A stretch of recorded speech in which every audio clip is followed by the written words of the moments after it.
মমিতা দেৱনাথক যোনখন হস্পিটেলত গেং ৰেপ কৰিছিলে 20 জনতকৈ অধিক পুৰুষে সেইখন হস্পিটেলৰ ৰহস্য এতিয়া ফাদিল সেইখন হস্পিটেলত 2001 চনৰ পৰাই চলি আহিছে ৰমৰমীয়া বেহা সেইখন হস্পিটেলত মৃত হোৱা নাৰীৰ দেহবোৰ আনি যোনবিলাক সতেজ হৈ থাকে সেইবোৰ মৃতদেহ আনি সেইখন হস্পিটেলত বনোৱা হয় পৰ্ন ভিডিঅ' আপোনালোকে ভাবিছে চাগে এইবিলাক কি শুনিবলৈ পাইছোঁ সেইবিলাক আপোনালোকে যিবিলাক শুনিছে সেইবিলাক সব সত্য ঘটনা আপোনালোকে আৰু যদি ইয়াৰ তথ্য আপোনালোকে জানিব মন আছে আপোনালোকে ভিডিঅ'টো চাব লাগিব মই ভিডিঅ'টো আপোনালোকক লগাই দিছোঁ তেতিয়া আপোনালোকে সকলোখিনি তথ্য আপোনালোকে গম পাব চাই থাকক মোৰ এই ভিডিঅ'টো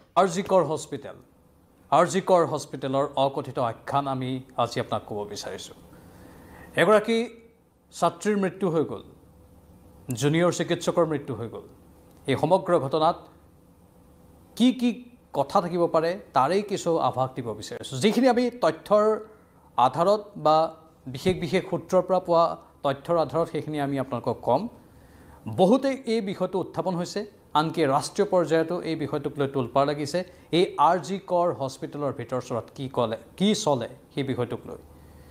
কিয় এগৰাকী জুনিয়ৰ চিকিৎসকৰ মৃত্যু হ'ল তেওঁৰ মৃত্যুৰ ঘটনাত ইতিমধ্যে পৰিয়ালে সন্দেহ প্ৰকাশ কৰিছে কিন্তু আজিয়ে নহয় আজিৰ পৰা 23 বছৰ পূৰ্বে এই আৰজিকৰ হস্পিটেলৰ বিৰুদ্ধে অভিযোগ উত্থাপন হৈছিল এজন ছাত্ৰৰ মৃত্যুৰ পাছতেই এই অভিযোগ উত্থাপন কৰিছিল আজিৰ পৰা 23 বছৰ আগতে ভুক্তভোগী এটা পৰিয়ালে যে এইখন চিকিৎসালয়ৰ ভিতৰত অশ্লীল ভিডিঅ' নিৰ্মাণ কৰা হয় এইখন চিকিৎসালয়ৰ ভিতৰত বিআইনী কাৰ্যকলাপ চলে তাক গাপ দি ৰখা হয় ভয়ংকৰ শুনিবলৈ অতি শিহৰণকাৰী লোমহৰ্ষক আৰু সেইখিনি তথ্যই আমি আপোনালোকৰ সন্মুখত উপস্থাপন কৰিব বিচাৰিছোঁ আৰজিকৰ চিকিৎসালয় এতিয়া শিৰোনামত এতিয়া বিতৰ্কত কিন্তু আজিৰ পৰা 23 বছৰ পূৰ্বে 2001 চনৰ 25 আগষ্টত এইখন চিকিৎসালয়ৰ বিৰুদ্ধে অভিযোগ উত্থাপন কৰিছিল সৌমিত বিশ্বাস নামৰ এজন ছাত্ৰৰ অভিভাৱকে সৌমিত বিশ্বাস 2001 চনৰ 25 আগষ্টত এই সৌমিত বিশ্বাসৰ ললিত মেমৰিয়েল হোষ্টেলতেই মৃত্যু হৈছিল আৰজিকৰ চিকিৎসালয়ৰ ভিতৰত থকা এটা হোষ্টেল হৈছে ললিত মেমৰিয়েল হোষ্টেল তাতে মৃত্যু হৈছিল সেই মৃতদেহ উদ্ধাৰৰ পাছত প্ৰথম অৱস্থাত তাক আত্মহত্যাৰ ৰূপত মৃতদেহটো উদ্ধাৰ কৰা হৈছিল আত্মহত্যা বুলি সকলোৱে সন্দেহ প্ৰকাশ কৰিছিল বা সকলোৱে কৈছিল এটা আত্মহত্যা কিন্তু যিডাল ৰছীৰে সমিত বিশ্বাসে আত্মহত্যাৰ দৰে চৰম পন্থা বাছি লৈছিল সেই ৰছীডাল অতি সৰু আছিল পাতল আছিল তেনেধৰণৰ ৰছীৰে সাধাৰণতে মানুহৰ মৃত্যু হোৱাটো সম্ভৱ নহয় সেই ৰছীডালেৰে উলমি থকা অৱস্থাত সমিত বিশ্বাসৰ মৃতদেহ 2001 চনৰ 25 আগষ্টত আজিৰ পৰা 23 বছৰ আগতে উদ্ধাৰ হৈছিল তাৰ পাছতে পৰিয়ালৰ লোকে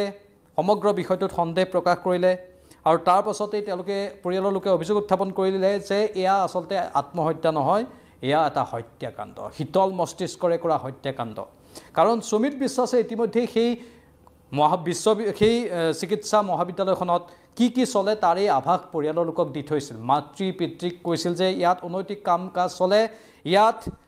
সেক্স ভিডিঅ' বনোৱা হয় ব্লু ফিল্ম বনোৱা হয় পৰ্নোগ্ৰাফি বনোৱা হয় আৰু সেইবোৰ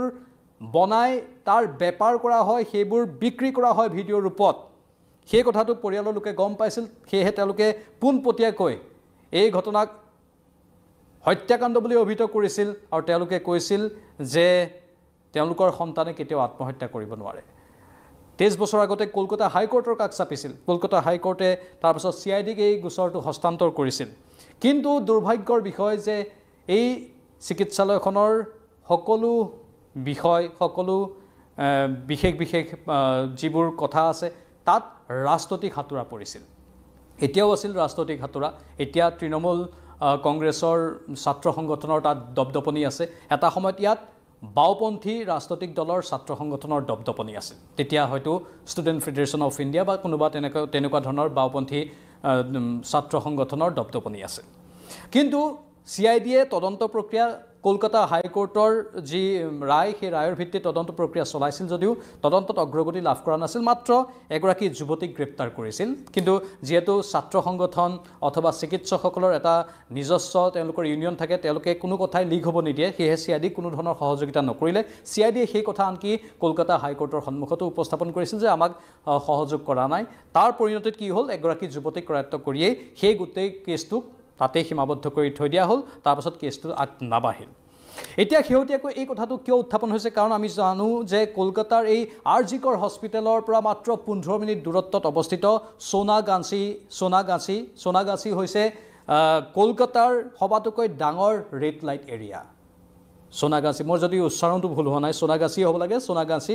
কলকাতাৰ সবাতোকৈ ডাঙৰ ৰেড লাইট এৰিয়া বুলি তাক কোৱা হয় য'ত বহুত ছেক্স ৱৰ্কাৰ থাকে তেওঁলোকে এনেধৰণৰ কাম কৰি থাকে আৰু এই যি আৰজিকৰ হস্পিটেলৰ তাৰ ভিতৰত 600-700টা হোষ্টেল আছে ছোৱালীৰ হোষ্টেল আছে 3টা কেম্পাছৰ ভিতৰতে আছে ছোৱালীৰ 3টা হোষ্টেল বাকি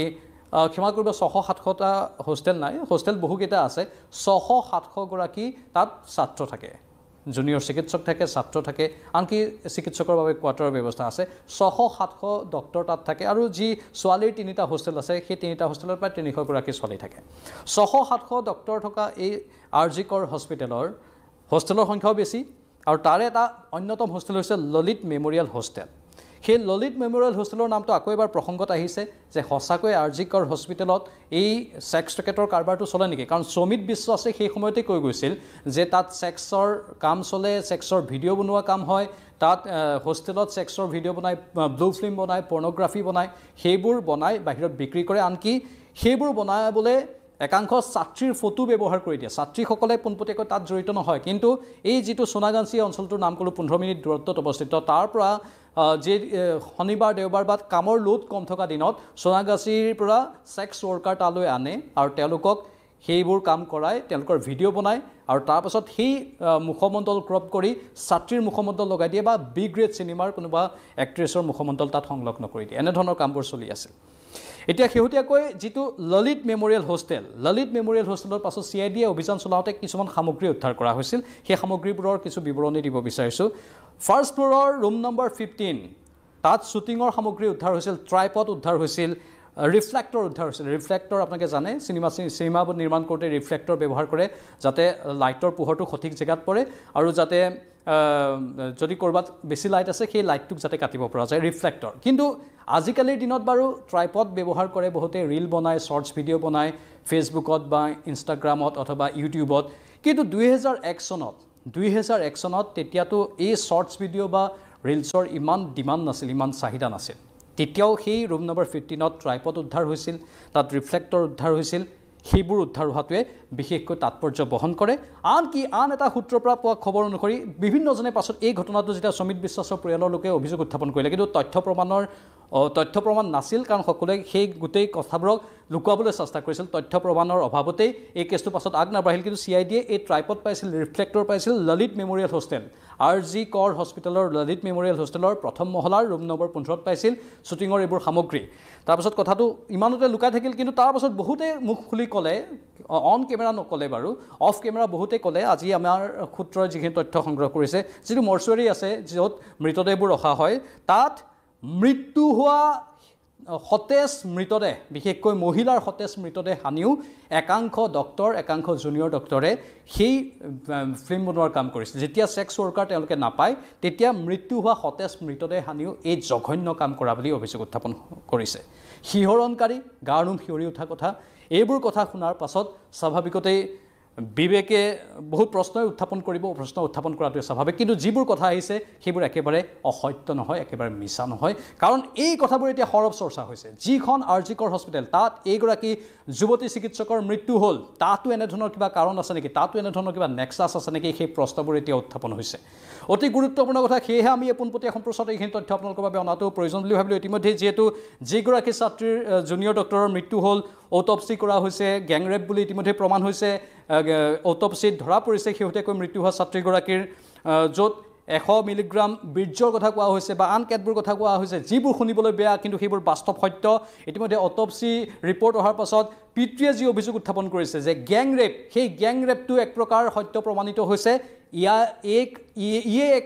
এটা অন্যতম কাৰণ নেকি ব্লু ফিল্ম পৰ্নোগ্ৰাফি ভিডিঅ' বনোৱাৰ বাবে এনেধৰণৰ কিছু কাম কৰাৰ বাবে এই ছাত্ৰীগৰাকীয়ে মাত মাতিছিল এইবাৰো সেই মাত মতাৰ বাবে তেওঁৰ হত্যাৰ বলি হ'ল নেকি ভয়ংকৰ ঘটনা ডাঙৰ ঘটনা আৰু এই ঘটনাটোৰ ওপৰত এতিয়া CBI নতুন গতিত হয়তো তদন্ত প্ৰক্ৰিয়া আগবঢ়াই নিব পাৰিব যিহেতু CBI তদন্ত কৰি আছে সেই 23 বছৰ আগৰ 23 বছৰ পুৰণি কেছটোক আকৌ এবাৰ ৰোমন্থন কৰাই দিছে সমিত বিশ্বাস মৃত্যু হৈ গ'ল সুমিত বিশ্বাসৰ তেওঁ একেটা কাৰণতেই মৃত্যুমুখত পৰিছিল বুলি পৰিয়ালে অভিযোগ কৰিছিল তেওঁ হত্যা কৰা হৈছিল বুলি কৈছিল সুমিত বিশ্বাসৰ কিন্তু তথ্য প্ৰমাণ নোপোৱাৰ বাবে চিআইডিয়ে কেছটো আগবঢ়াব নোৱাৰিলে এতিয়া আন এগৰাকী ছাত্ৰীৰ এই ভয়ংকৰ মৃত্যু হ'ল এই ঘটনাৰ সৈতেও তেনেধৰণৰ ব্লু ফিল্ম বা পৰ্নোগ্ৰাফিৰ কথাবোৰ জড়িত নেকি যিবোৰ মুকলি বেহা হিচাপে চলাই আহিছিল সেইবোৰ ভিডিঅ' বনাই বজাৰত বিক্ৰী কৰা হৈ আহিছিল এই আৰজি কৰ হস্পিটেলত সেইবোৰ চলে নেকি এটা গুৰুত্বপূৰ্ণ প্ৰশ্ন আপোনালোকৰ মতামত আমি বিচাৰিছোঁ কিন্তু পৰৱৰ্তী সময়তো এই সন্দৰ্ভত আমি তথ্য আনি থাকিম